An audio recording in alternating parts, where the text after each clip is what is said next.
सभी साथियों को क्रांतिकारी जय भीम। साथियों, मैं एडवोकेट सुजीत सम्राट, राष्ट्रीय अध्यक्ष नीली क्रांति, आज आपके बीच में विशाल गाजीपुर और सपना बौद्ध की सुरक्षा को लेकर मैं आपके बीच में आया हूं।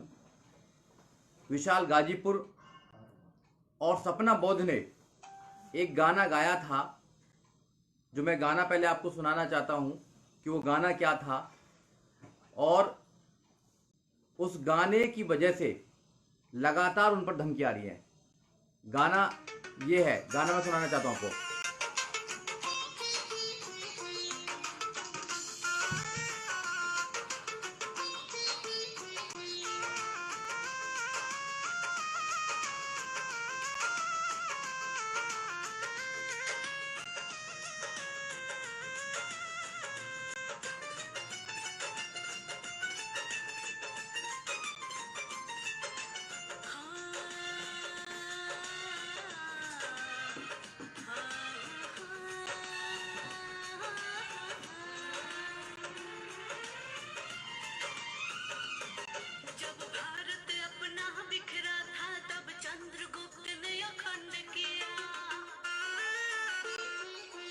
अपनी कलम के दम पे उसे भीमराव ने बुलंद किया।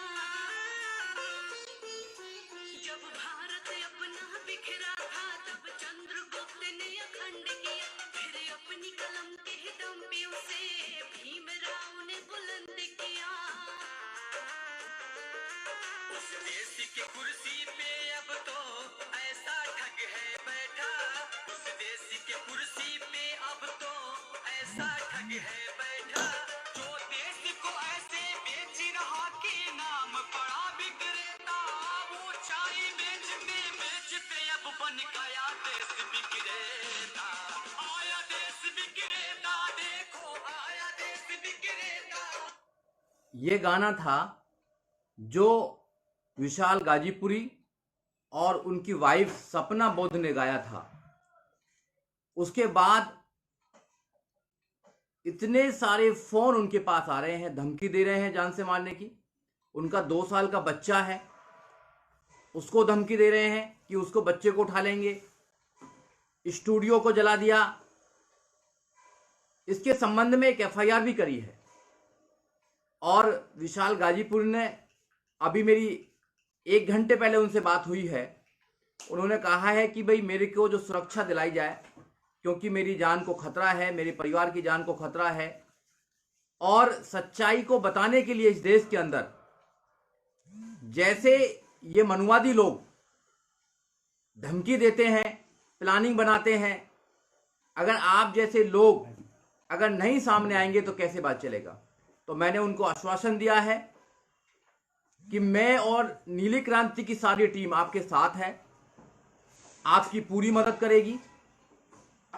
और ऐसे लोगों के खिलाफ जो आपने एफआईआर कराई है उनको दंड दिया जाए, क्योंकि ये आवाज को दबाना चाहते हैं।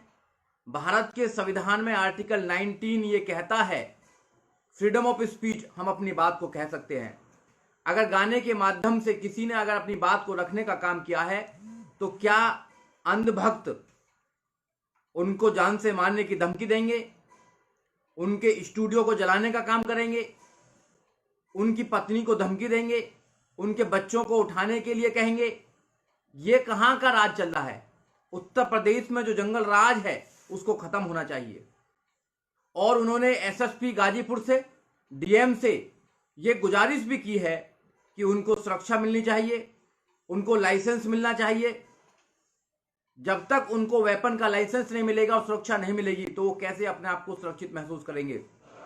ये समाज के लोगों की जिम्मेदारी होती है कि उनकी मदद करें और उनको सुरक्षित महसूस होना चाहिए, क्योंकि जो विशाल गाजीपुरिया हैं वो अपने गाने के माध्यम से लोगों को जागरूक करने का काम करते हैं।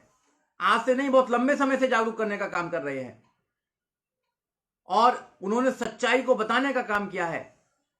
जब जब भी सरकार की कमियों को या सरकार के विषय में कोई अपनी बात रखता है, तो सरकार के कुछ लोग और ऐसे गुंडे उनको धमकाने का काम करते हैं, सरकार झूठी एफआईआर लिखने का काम करते हैं और जेल में डालने का काम करते हैं, एनएसए लगाने का काम करते हैं। अगर सरकार ऐसे काम कराएगी तो फिर तो कोई अपनी आवाज को उठा ही नहीं सकता है। मैं जब भी तो कहता हूं इस सरकार के अंदर संविधान को खत्म किया जा रहा है, धीरे धीरे लोगों की आवाज को बंद किया जा रहा है, लोगों को डराया जा रहा है। कब तक ये लोगों को डराते रहेंगे? और अब तो इनके गुंडे हैं जो सरेआम लोगों को जान से मारने की धमकी देते हैं। हम पूरी तरह से विशाल गाजीपुर और उनके परिवार के साथ हैं। मैं नहीं, पूरे देश के नौजवान साथी, पूरे देश के जो लोग जो भारत के संविधान पर विश्वास करते हैं, जो बाबा साहब डॉक्टर अंबेडकर के विचार पर विश्वास करते हैं, जो समता मैत्रिक भाईचारे पर विश्वास करते हैं, वो विशाल के साथ में हैं। और मैं पूरे देश के लोगों से आह्वान करना चाहता हूं, मैं गुजारिश करना चाहता हूं कि आज उन नौजवान साथी को आपकी जरूरत है। आपको बाहर निकलना चाहिए, प्रशासन पर दबाव बनाना चाहिए कि प्रशासन उनको सुरक्षा मुहैया कराए। जब गुंडों को सुरक्षा मुहैया की जा सकती है तो ऐसे नौजवान साथियों को जो क्रांति का काम कर रहे हैं उनको क्यों सुरक्षा प्रदान नहीं की जा सकती है? तो आपके माध्यम से जितने भी लोग मुझे सुन रहे हैं या देश के जितने भी क्रांतिकारी लोग हैं, उनकी आज जिम्मेदारी है कि आज एक हमारा भाई ऐसी परेशानी के अंदर है कि उनका मनोबल को तोड़ा जा रहा है, धमकी दी जा रही है, आज हमें उनके साथ खड़ा होना चाहिए। हमारी नीली क्रांति के सारे लोग उनके साथ खड़े हुए हैं और जैसी भी मदद होगी हम लोगों से करेंगे। हम मिलने भी जाएंगे, अभी बात भी हुई थी उनसे और हमने उनको आश्वासन दिया है कि आप बिल्कुल भी चिंता ना करें, हम पूरी कोशिश करेंगे, एसएसपी से बात करेंगे, डीएम से बात करेंगे, आपकी सुरक्षा सुनिश्चित कराएंगे। उनको सुरक्षा मिलनी चाहिए और दबाव बनाओ। आप एसएसपी के वहां पर जाइए, आप डीएम से जाइए, उनको कहें कि नहीं उनको सुरक्षा की जरूरत है। अगर उनको सुरक्षा नहीं मिली तो गुंडे उनको मार देंगे। अगर उनको और उनके परिवार को कोई भी हानि होती है तो इसके जिम्मेदार सरकार होगी, क्योंकि सरकार को ये पता है कि एक नौजवान साथी पूरे देश के अंदर गुहार लगा रहा है कि मुझे सुरक्षा चाहिए, मेरे परिवार को सुरक्षा चाहिए, मगर सरकार उसको सुरक्षा देने में नाकामयाब है। जानबूझकर उसको सुरक्षा नहीं दी जा रही है। कोई सिरफिरा आएगा और वहां पर कुछ अनहोनी करके जाएगा। जब लोग सारे लोग जागेंगे फिर राजनीति भी करेंगे, फिर बड़े बड़े काफिला लेके भी उनके घर पर जाएंगे। अभी जिम्मेदारी है कि अभी कोई व्यक्ति अपने परिवार के साथ अगर आपसे मदद मांग रहा है तो आपको आना चाहिए, सामने आना चाहिए और उसकी मदद करनी चाहिए। क्या इतने देश के लोग, क्या एक व्यक्ति को हम सुरक्षा प्रदान नहीं कर सकते हैं? फिर कैसे हम बोलते हैं कि हम अम्बेडकरवादी हैं? कैसे हम भारत के संविधान को बचाएंगे? ऐसे लोगों से जो सिर्फ लोगों की आवाज को बंद करना चाहते हैं। जब जब भी यहां पर दलित समाज या मुस्लिम समाज के लोग अपनी आवाज को उठाने का काम करते हैं या ओबीसी समाज के लोग अपनी आवाज को उठाने का काम करते हैं, जब जब भी उनको झूठे केस में, मुकदमों में जेल में डाला जाता है, एनएसए लगाया जाता है या उनको धमकी देकर उनकी आवाज को बंद किया जाता है, ये कब तक चलता रहेगा? ये बंद होना चाहिए और हम इसकी आवाज उठाएंगे। हम दिल्ली में भी इसकी आवाज उठाने के लिए तैयार हैं।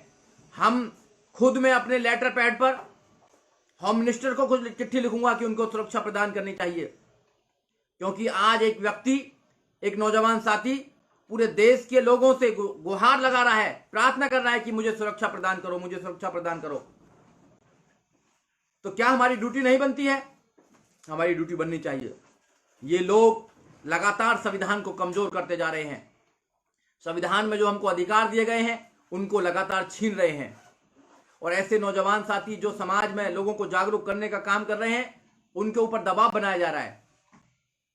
ये मनु मानसिकता के लोग कब तक ऐसी धमकियां देते रहेंगे, ये आप लोगों को सोचना होगा। हमने उनसे वादा किया है कि आप चिंता ना करें, आपकी पूरी मदद की जाएगी। समाज आपके साथ है, सारे नौजवान साथी आपके साथ हैं और प्रशासन को आपकी सुरक्षा मुहैया करानी ही पड़ेगी। हम प्रशासन को बार बार कहते हैं और हम खुद जाकर प्रशासन से ये गुजारिश करेंगे कि उस परिवार को सुरक्षा प्रदान की जाए। उस परिवार के नौजवान साथी विशाल को वेपन लाइसेंस दिया जाए जिससे कि वो अपने परिवार की सुरक्षा कर सके। उत्तर प्रदेश में आपने देखा होगा कि कैसे मर्डर हो रहे हैं। उत्तर प्रदेश के अंदर जंगल राज चल रहा है। ऐसे वहां पर रहना आज के विषय में एक्टिविस्ट को बहुत ही ऐसे समझिए जैसे दांतों के बीच में जीभ रहती है। तो वो जो लोग हैं काम कर रहे हैं उनको और ज्यादा काम करे। अभी विशाल से जब मेरी बात हुई तो कह कि मैं लंबा काम करना चाहता हूं, मैं समाज की जो बातें हैं उनको लोगों तक पहुंचाना चाहता हूं, मैं बाबा साहब के विचारों को लोगों तक पहुंचाना चाहता हूं। तो आप लोगों की जिम्मेदारी है कि आप लोग विशाल का, उसके परिवार का साथ दें। हम तो साथ दे ही रहे हैं, आप लोगों की जिम्मेदारी है। और जो उनके आसपास के लोग हैं, गाजीपुर के आसपास के लोग हैं, नकलऊ के लोग हैं, वो उनसे जाकर मिलें, उनको आश्वासन दें कि हम आपके साथ हैं। और डीएम से जाकर मिलें, एसएसपी से जाकर मिलें, उनको लिखित में शिकायत दें कि इस नौजवान साथी को हजारों कॉल आ रही हैं धमकी देने की, मारने की, धमकी देने की, और उनके स्टूडियो को भी जला दिया गया है, परिवार के बच्चों को उठाने की धमकी आ रही है। तो ये ऐसी अनहोनी ना हो, उससे पहले सरकार को सोचना चाहिए कि उस नौजवान को सही एक प्रोटेक्शन दी जानी चाहिए, सुरक्षा दी जानी चाहिए उसके परिवार को, और जिससे कि वो अपना जीवन आगे अच्छी तरह भयमुक्त अपना जीवन चला सके। साथियों, मैं एक नंबर भी दे रहा हूं आपको अपना 9582905506। अगर किसी भी व्यक्ति को किसी भी प्रकार की कोई परेशानी है तो उस नंबर पर बात कर सकता है। हम पूरी कोशिश करेंगे कि जितना भी मदद हो सकती है लीगली तौर पर हम मदद करने की कोशिश करेंगे। अब तक भी हम मदद करते आए हैं और आगे भी करेंगे, क्योंकि हमारी जिम्मेदारी है। बाबा साहब डॉक्टर अम्बेडकर के अधिकारों की वजह से, उनके संविधान की वजह से हम इस पद पर बैठे हुए हैं, यहाँ बैठे हुए हैं। हम वकील हैं, हमारी एक टीम है। तो उनकी जिम्मेदारी होती है कि वो देश में कहीं भी अगर नौजवान किसी ऐसे एक्टिविस्ट पर अगर कोई अत्याचार करता है, धमकी देता है, या सरकार उनकी बात नहीं मानती है, तो हम जाकर उन लोगों की मदद करें। ये हमारा काम है, ये आपका काम भी होना चाहिए। आप लोग हमसे जुड़ें और आगे लोगों की बात को पहुंचाने का काम करें। जय भीम, जय भारत, जय नीली क्रांति, जय संविधान साथियों। अगर आप चाहते हैं गरीब हर वंचित इंसान की आवाज आप तक पहुंचे तो हमारे चैनल को सब्सक्राइब करें और बेल आइकन का बटन दबाना ना भूलें। देखते रहिए बहुजन हल्का न्यूज।